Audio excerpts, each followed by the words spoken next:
Voilà, c'était la musique de Mike Kounou, c'est une musique qui nous vient du Cameroun, Mike Kounou.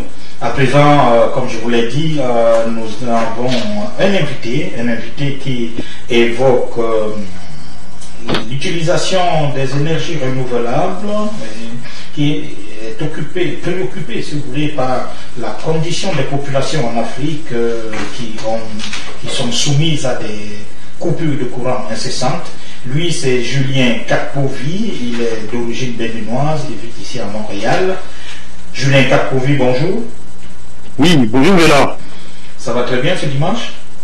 Ça va très bien et toi? Voilà, tout va bien.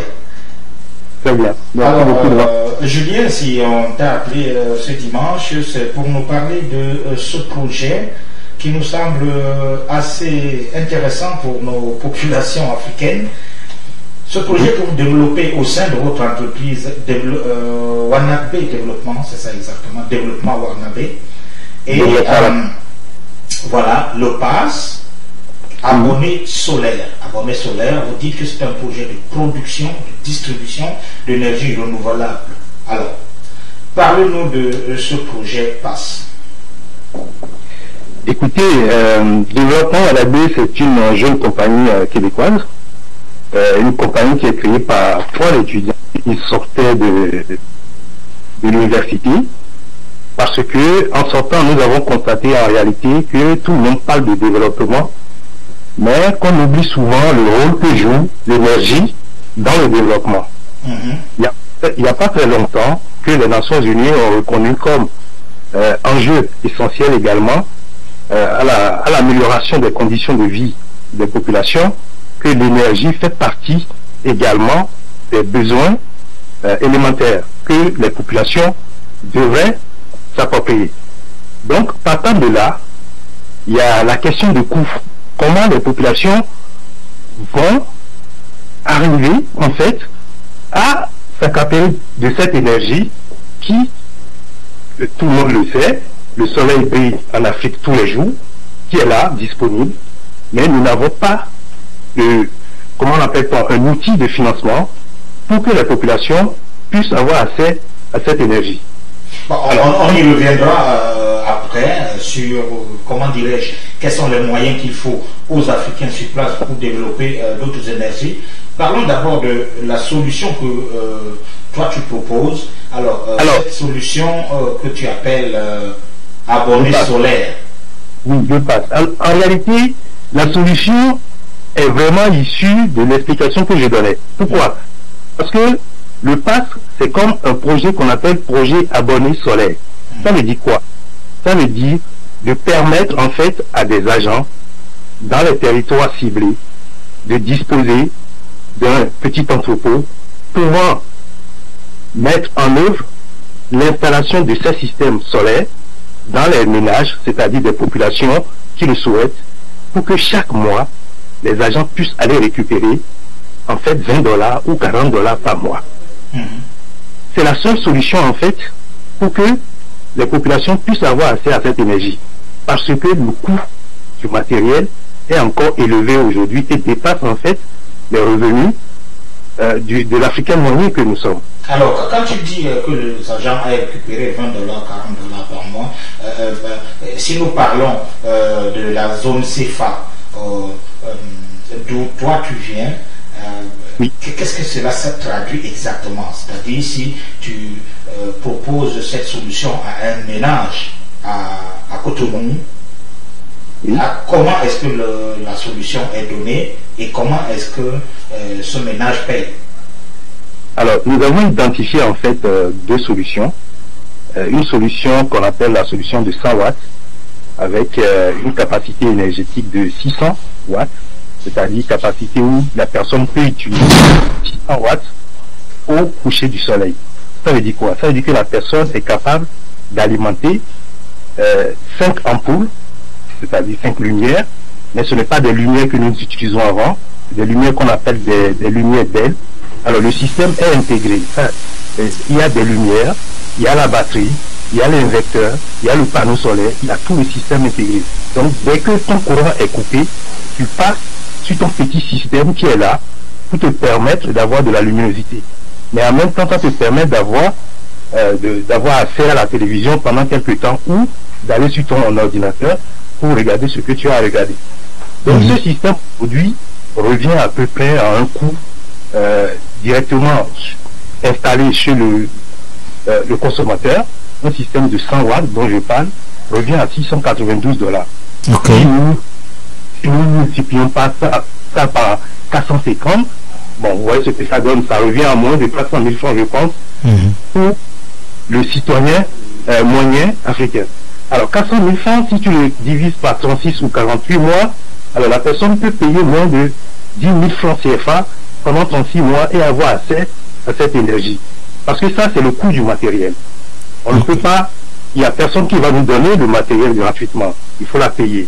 Donc, c'est pour ça, comment faire en sorte que ces gens puissent avoir accès à cette énergie? On dit, bon, il faut trouver plutôt des solutions, ce qu'on appelle des outils de financement, pour que les gens puissent, en fait, faire affaire, peut-être avec leur banque, ou avec des structures de microcrédit, qui financent, en fait, le matériel pour eux. Oui, allez-y. Allez-y, je vous écoute. Non, je disais, comment est-ce que la compagnie, quelles sont les dispositions prises, ou la question précise peut être peut-être, est-ce que à l'heure actuelle, votre compagnie a déjà pris position sur l'Afrique? Alors, au Bénin, par exemple, nous avons déjà nous avons piloté en fait avec 5 systèmes comme ça aujourd'hui qui sont installés. Et les personnes sont très intéressées. Nous avons un agent là-bas qui supervise les activités à l'international pour nous. Et aujourd'hui, par exemple, tout à l'heure même, j'ai encore reçu des commandes de lumière d'elle pour accompagner les systèmes qui sont là-bas. Et pour l'instant, c'est Développement Wadabé même qui s'en occupe pour la phase pilote. Et dès que les compagnies qui sont intéressées, on signe un contrat avec eux, on fait comme une représentation. Ce que nous sommes en train de faire d'ailleurs pour le Congo, la Guinée également, et bientôt pour Haïti également, c'est d'avoir en fait des agents sur le territoire, parce qu'il y a un travail de suivi qu'il faut nécessairement faire, parce qu'il faut rentrer dans une approche plus de création d'emplois également au plan local. Parce que y a beaucoup de jeunes africains aujourd'hui qui sont des ingénieurs, qui travaillent avec nous par exemple au Bénin, et ça se passe très bien. Mais en même temps, nous avons conçu le système en sorte que les gens ne puissent pas avoir trop de travail à faire pour l'installer. Donc, on a en fait simplement des techniciens locaux, des technico-commerciaux locaux qui vont apprendre c'est quoi l'énergie solaire et comment consommer cette énergie. Parce que nous voulons enlever le côté un peu consulting qui coûte cher, c'est-à-dire le dimensionnement à l'amont que tout le monde doit demander avant d'installer un système solaire. Ça a un coût. Et souvent, la consommation des ménages dépasse l'essentiel qu'ils ont besoin pour vivre. Donc, ce côté, c'est ça qui fait que le matériel revient moins cher parce que nous ne dépensons pas beaucoup d'argent pour aller faire des dimensionnements en amont. Ce que nous proposons, c'est une solution simple. Vous êtes coupé de l'électricité, vous allumez votre système d'énergie solaire. Si vous n'en avez pas de l'électricité, le peu qu'on vous propose vous permet en fait d'avoir de la lumière, d'aller sur votre ordinateur et de vivre normalement. Ok. C'est ça la différence entre ce que nous proposons et ce qu'il y a aujourd'hui sur le marché.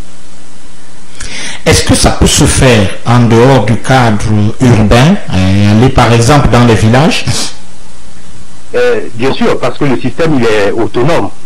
Il est autonome, ça veut dire que tu peux te déplacer avec, même si tu es en location, tu quittes ta location, tu ramasses tes affaires, tu vas t'installer ailleurs, mais tu mets la même chose. Les villages, par exemple, au lieu de mettre un système de 100 watts, nous proposons plus des systèmes de 200 watts, parce que ça va leur donner plus de capacité énergétique, parce que eux, ils n'en ont pas du tout. Alors que les mini-systèmes, c'est vraiment pour pallier au délestage. Alors, si je vois, il faut que je comprenne très bien. Il y a une lampe chargeur qui est mobile. Ça veut dire qu'un ménage ou un service peut se contenter juste de la lampe et non pas du kit total. Exactement. Ok. Alors, pourquoi nous rajoutons la lampe? Parce que elle est pratique. Imaginez, vous avez un mini-système qui est installé dans votre locales, alors que normalement en Afrique, souvent, parce que nous on a fait des études, on est allé sur le terrain voir ce qui se passe avant de concevoir ces systèmes. Alors il y a des gens, par exemple, le soir, ils doivent aller aux toilettes, par exemple. Ils vont pas toute la lumière qui est dans leur lieu de résidence, alors que les toilettes se trouvent de l'autre côté de la clôture. Donc il faut y aller avec une lumière. Souvent on amène une lanterne ou une torche.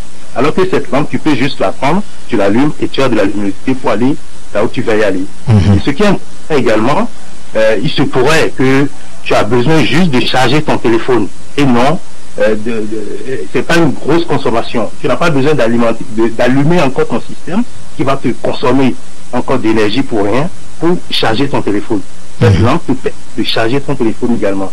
Alors je peux vous assurer qu'aujourd'hui, cette lampe a été testée ici au Canada avant d'être en Afrique et ça se passe très bien au Bénin par exemple. Ok.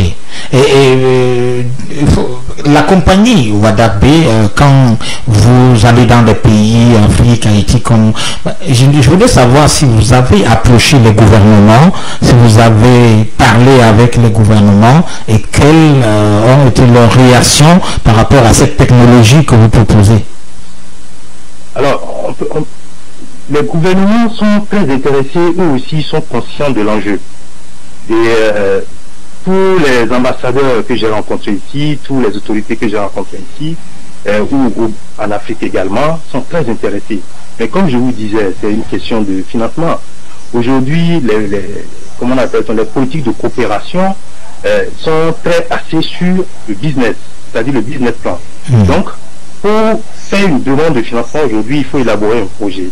Et il faut que les gouvernements rentrent dans ce cadre également, d'avoir des agents dans leurs différentes ambassades qui sont capables en fait de dénicher les bons projets et de répondre de façon logique ce que les gens ils demandent, parce qu'aujourd'hui il y a beaucoup d'aide de la communauté internationale pour pouvoir permettre aux Africains d'avoir un peu d'énergie, que ce soit de façon aide ou de façon à crédit.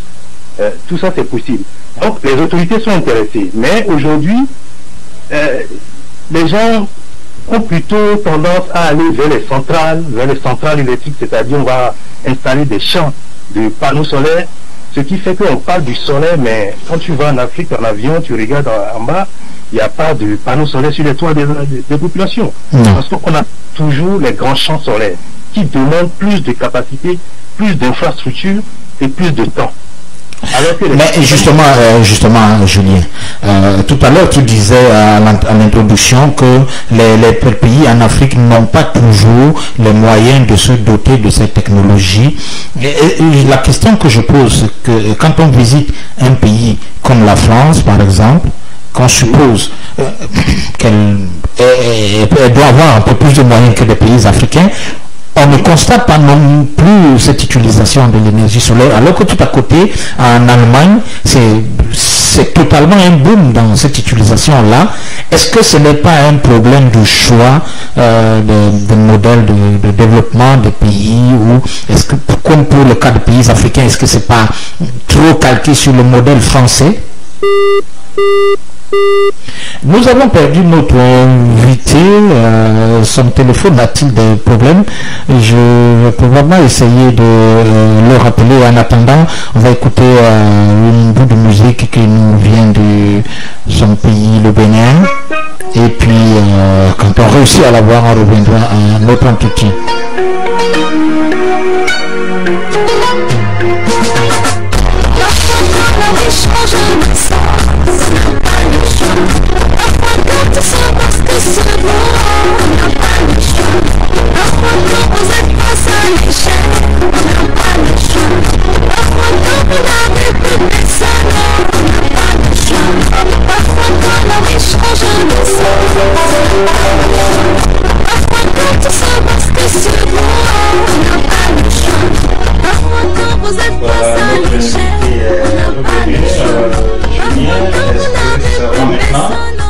Ça va très bien, oui.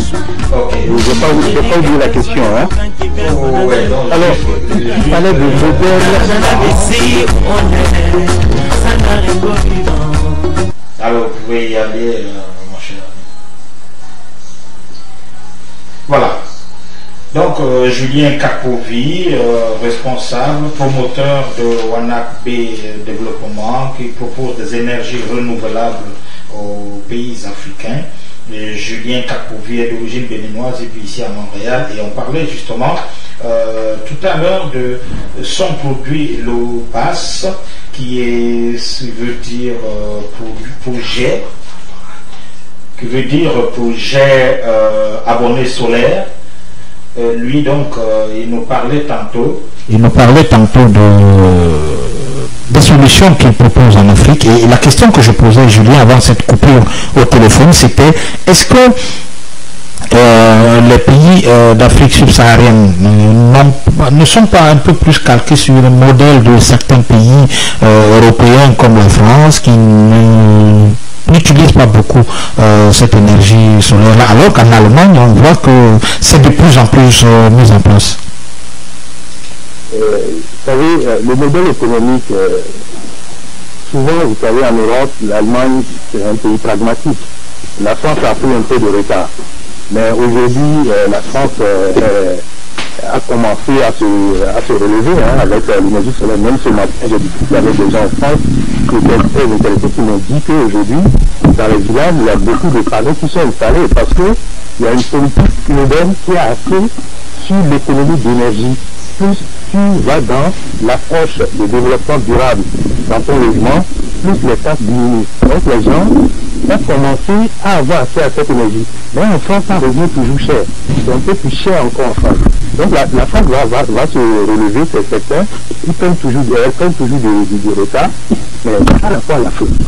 Franchement, je ne pense pas que les autorités africaines aujourd'hui ont un modèle de développement, un transfert modèle de développement. Moi, je pense plutôt que c'est des développements qui ne sont pas...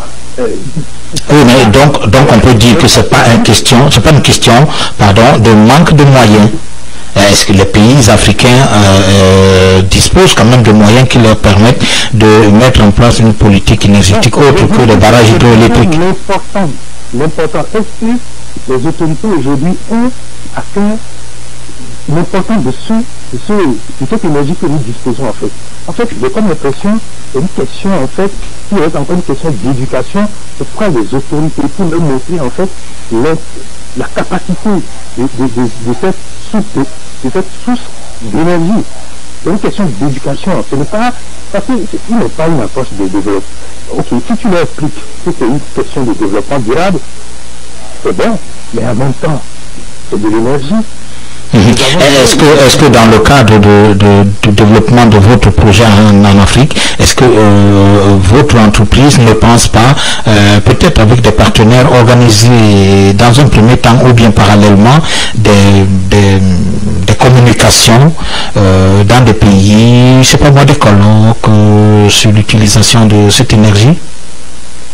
Je suis d'accord avec vous, c'est ce qu'on appelle en business le plan marketing, c'est du marketing, je suis totalement d'accord. Mais en même temps, l'énergie solaire, ça ne date pas d'aujourd'hui. On en parle tous les jours. Des colloques, il y en a tous les jours.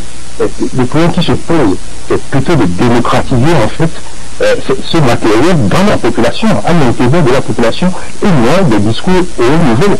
Il faut que ça aille en bas. En fait, il faut que ça aille en bas. Ok. La réalité. Les colloques, il y en a trop, il y en a beaucoup. La dernière fois, on en parle beaucoup.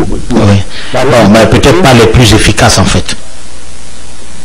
C'est toujours pareil, quoi. C'est toujours pareil. Moi, je dis, aujourd'hui, il ne faut plus attendre, en fait, que ce soit seulement les autorités qui investissent dans ce secteur, dans ce secteur d'avenir. Si les Africains se prennent en main et que les jeunes s'organisent entre eux, montent des petits business, par-ci, par-là, c'est un business de classe.